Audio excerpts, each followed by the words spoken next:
கிறிஸ்துவில் அன்பானவர்களே, ஆண்டவரும் இரட்சகருமான இயேசு கிறிஸ்துவின் விலையேற பெற்ற நாமத்தில் உங்களை வாழ்த்துகிறேன். இன்று இந்த மாலை நேர மன்னாவிற்காக கர்த்தர் நமக்கு கொடுக்கிற வார்த்தை ஏசாயா 42ஆம் அதிகாரம் 7வது வசனம். கர்த்தராகிய நான் நீதியின்படி உம்மை அழைத்து உம்முடைய கையை பிடித்து உம்மை தற்காத்து உம்மை ஜனத்திற்கு உடன்படிக்கையாகவும் சாதிகளுக்கு ஒளியாகவும் வைக்கிறேன் அப்படிங்கிறார். அன்பானவர்களை, எவ்வளவு நம்மளை உயர்ந்த இடத்துல வைக்க போறேன் அப்படிங்கிறத சொல்றார். கர்த்தராகிய நான், ஆண்டவர் சொல்றார், கடவுளாகிய நான் என்னுடைய நீதியின்படி அடிக்க, அநியாயத்தின்படி அல்ல, அக்கிரமத்தின்படி அல்ல.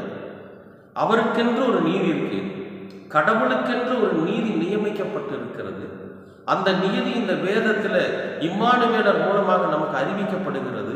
அந்த நீதியின்படி, கர்த்தருடைய நீதியின்படி, ஏன்னா அவர் நமக்கு கொடுத்திருக்கிற அந்த பிரமாணங்கள் இருக்கு பார்த்தீங்களா, அவருக்கு நமக்கு கற்றுக் கொடுத்திருக்கிற கட்டளைகள் இருக்கு பாருங்க, அதன்படி நாம நடக்கிறதுனால அந்த நீதியின்படி நம்மை அழைப்பார். யோபுவை சொல்லுவார், இவன் உத்தமனும் சன்மார்க்கனும் அப்படின்பார். எவ்வளவு பெரிய சர்டிபிகேட் அது, நினைச்சு பாருங்க. இவன் உத்தமனும் சன்மார்க்கனும், பொல்லாப்புக்கு தன்னை விலக்கிக் கொள்ளுகிறவன் அப்படின்பார். அப்ப அந்த மாதிரி செய்கிறவன் நீதியுள்ளவனா இருப்பான். அந்த நீதியின்படி நம்மளை அழைப்பார். அப்ப நாம கடவுளுடைய வார்த்தையை கேட்டு அவருக்கு கீழ்ப்படிஞ்சு இந்த உலகத்தில் இருந்து நாம கொஞ்சம் வித்தியாசமானவர்களாக வாழ்கிற போது அது ஒரு நீதியுள்ள வாழ்க்கையாக இருக்கும். அந்த நீதியின்படி நம்மை அழைப்பார். அழைச்சு நம்முடைய கையை பிடிச்சுக்குவாராமா. எப்படிங்க? நம்முடைய கரங்களை இறுக பிடிச்சுக்குவார். ஏன்னா நாம் அவரை விட்டு விலகி போயிடக்கூடாது.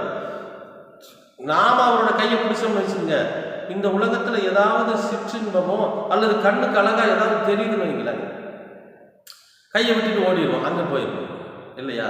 ஆனால் அப்படி அல்ல, அவர் நம்முடைய கரத்தை பிடிச்சுக்குவார். நம்ம என்ன துள்ளுனாலும் சரி என்னாகும், அவரோட கைக்குள்ளதான் இருக்கணும்.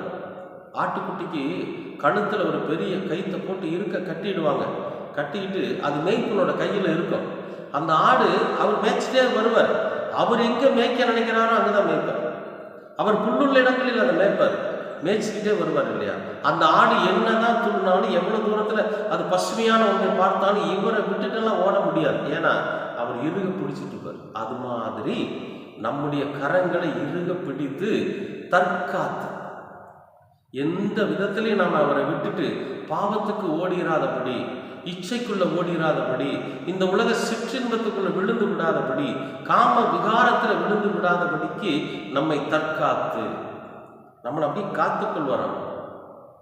தற்காத்து சொல்றார் பாருங்க, உம்மை ஜனத்திற்கு உடன்படிக்கையாக, எப்படிங்க? ஜனத்திற்கு உடன்படிக்கையாகவும் சாதிகளுக்கு ஒளியாகவும் வைக்கிறேன். ஜனத்திற்கு உடன்படிக்கைனா என்ன? ஆண்டவர் போய் மற்ற ஜனங்கள்கிட்ட சொல்லுவார். இப்போ உங்களோட பேரை சொல்லி சொல்லுவார். என்ன சொல்லுவார்? பார்த்தியா, இந்த சகோதரன் அவனோட நீதியின்படி நான் அவனை அழைச்சிருக்கிறேன், அவனோட கையை இறுக பிடிச்சிருக்கிறேன், அவன் எவ்வளவு உண்மையுள்ளவனா இருக்கிறான், எவ்வளவு பரிசுத்தம் உள்ளவனா இருக்கிறான், அவனோட வாழ்க்கையை, அவனுடைய சந்ததியை நான் ஆசீர்வதிப்பேன்னு சொல்லி உடன்படிக்கை பண்ணியிருக்கிறேன். அந்த உடன்படிக்கையை உன்னிடத்துலையும் நான் பண்றேன்.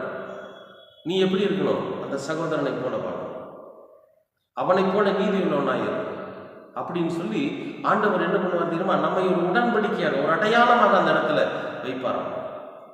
எவ்வளவு மேன்மையான காரியம் பார்த்தீங்க அன்பானவர்களே. அப்ப ஜாதிகளுக்கு நம்ம உடன்படிக்கையாகவும் வெளிச்சமாகவும் ஒளியாகவும் வைப்பாராம். ஒளினா நாம பிரகாசிச்சுட்டு போறதில்லை, வழிகாட்டுதல். இந்த இடத்துல ஒளின்னு சொல்லக்கூடியது என்ன தெரியுமா?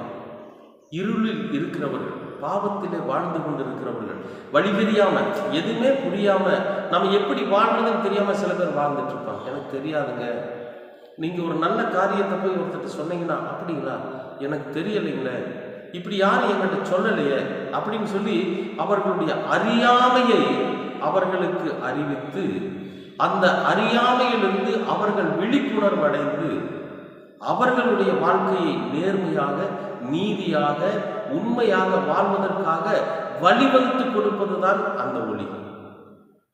நம்மளை அப்படி வைப்பாராம். எவ்வளவு அற்புதம் பார்த்தீங்களா அன்பானவர்களே? ஏன் இயேசு கிறிஸ்துக்கு இணையாக நம்மளை புதிய ஏற்பாட்டில் சொல்றார் ஆண்டவர்?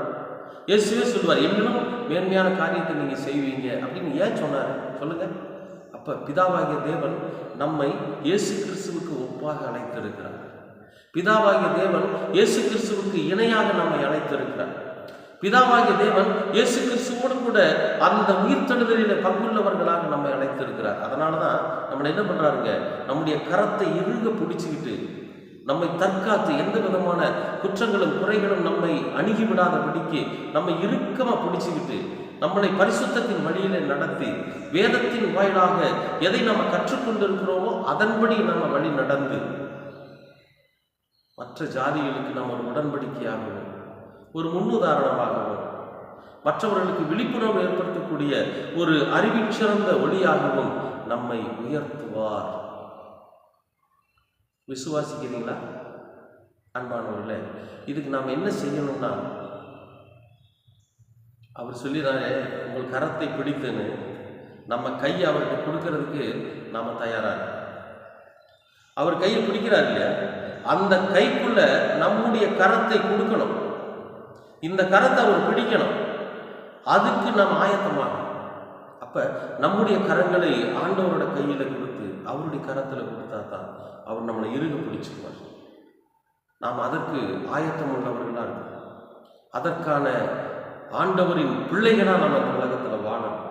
அன்பானவர்களே, எளிமையாக வாழ கற்றுக்கொள்ளுங்கள், தாழ்மையாக வாழ கற்றுக்கொள்ளுங்கள். நம்முடைய கரங்களை கடவுளுடைய கரத்தில் கொடுப்போம். அவர் நம்மை இறுக பிடித்து தற்காத்து இந்த உலகத்தில் இருக்கக்கூடிய ஜனங்களுக்கு உடன்படிக்கையாகவும் வெளிச்சமாகவும் நம்மை வைப்பார். நீங்க விசுவாசிக்கிறீங்களா? நிச்சயமாகவே உங்களை கர்த்தர் அப்படியாக அழைத்திருக்கிறார். அவருடைய நீதியின்படி உங்களை கர்த்தர் அழைத்திருக்கிறார். அதுதான் உண்மை. ஆண்டவருடைய சமூகத்துக்கு போங்க, ஆண்டவருக்கு நன்றி சொல்லுங்க. ஆண்டவரே, நீர் என்னை அழைத்ததற்கு நன்றி, என் கரங்களை பிடிக்கிறதற்கு நன்றி, என்னை தற்காப்பதற்காக நன்றி, என்னை உடன்படிக்கையாக வைப்பதற்காக நன்றி, என்னை வெளிச்சமாக வைப்பதற்காக நன்றின்னு சொல்லி ஆண்டவருக்கு நன்றியுள்ளவர்களாக இருங்க. நிச்சயமாகவே புதியதொரு வாழ்க்கை உங்களுக்காக காத்திருக்கிறது. கர்த்தர் உங்களை ஆசீர்வதிப்பார். அன்பின் பரலோக தெய்வமே, உமக்கு ஸ்தோத்திரம். நல்லதொரு இந்த நாளுக்காக நன்றி. நீர் நீதியின்படி எங்களை அழைத்து எங்களுடைய கரத்தை இறுக பிடித்து எங்களை தற்காத்து இந்த உலகத்திற்கு எங்களை ஒளியாகவும் இந்த ஜனங்களுக்கு எங்களை ஒரு உடன்படிக்கையாகவும் இயேசு கிறிஸ்துவை போல நீர் எங்களை வைக்கிறதற்காக உனக்கு நன்றி ஆண்டவரே. அதற்கு ஆயத்தமாக நாங்கள் நீதியின்படி நடந்து எங்கள் கரங்களை உங்களுடைய கரத்தில் கொடுத்து நாங்கள் உங்களுடைய சிட்டைகளுக்கு கீழாக ஒளிந்து கொள்ள நீர் எங்களுக்கு கிருபை பாராட்டும். தொடர்ந்து உமது இரக்கமும் கிருபையும் எங்களை வழிநடத்தட்டும். நாங்கள் உம்மை ஏற்றுக்கொண்ட பிள்ளைகளாக, உம்முடைய வசனத்தினால் மாற்றப்பட்ட பிள்ளைகளாக இந்த உலகத்தில் வாழ நீங்க தயவு பாராட்டும். எல்லாவற்றையும் இரட்சகராம் இயேசு கிறிஸ்துவின் வழியாக கேட்கிறோம் நல்ல பிதாவே. ஆமென், ஆமென்.